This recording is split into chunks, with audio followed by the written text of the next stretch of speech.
Praise the Lord. ஒரு கிறிஸ்தவ குடும்பத்தில் ஒரு அம்மா இறந்துட்டாங்க. அவங்கள பார்க்கறதுக்காக நான் போயிருந்தேன்.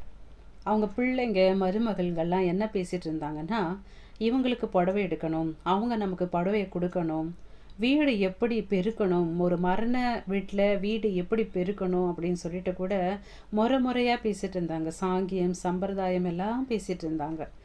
அப்போது சாயங்காலம் ஆச்சு. சாயங்காலம் ஆனதுக்கப்புறமா அங்கே கூடியிருந்த ஜனங்கள்லாம் வெளியாளுங்க பேசும்போது பேசுனாங்க.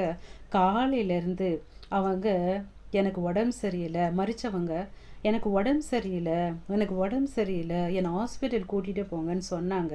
ஆனால் யாருமே அவங்க கூட்டிகிட்டு போகல, யாருமே கண்டுக்கலை, செத்தா சாகட்டும்னு சொல்லிட்டு விட்டுட்டாங்க அப்படின்னு பேசிகிட்டு இருந்தாங்க. பார்த்தீங்களா, எது முக்கியம் அப்படிங்கிறது அந்த வீட்டுக்கு தெரியலை.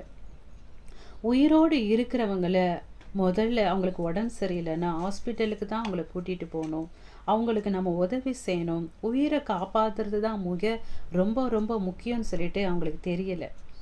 அவங்க மறிச்சதுக்கு அப்புறமா வீடு எப்படி கூட்டணும், உள்புறமாக கூட்டணும், வெளிப்புறமாக கூட்டணும், உள்ளேயே பெருக்கி வாரிடணும் அப்படின்னு சொல்லிட்டு அநேக ஒரு சம்பிரதாயங்களை பேசிகிட்டு இருந்தாங்க, சடங்காச்சாரங்களை பேசிகிட்டு இருந்தாங்க.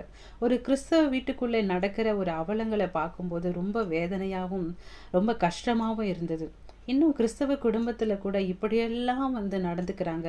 ஒரு அன்பு இல்லாமல், ஒரு சந்தோஷம் இல்லாமல், ஒரு சமாதானம் இல்லாமல், கசப்போடு கூட அவங்கள வாரி கொடுத்துட்டு, ஆனால் அவங்க செத்ததுக்கு அப்புறமா தன்னுடைய சொந்தக்காரங்களுக்கு என்ன கொடுக்கணும், என்ன வாங்கி கொடுக்கணும், என்ன ஒரு சாங்கியம் சம்பிரதாயத்தை குறித்து ஆராய்ந்து பார்த்து கொண்டிருக்கிறாங்க. இதை சொல்லவா ஆண்டவராகிய இயேசு கிறிஸ்து நமக்காக இந்த உலகத்தில் பிறந்தார்? கொஞ்சம் யோசிக்கலாமே.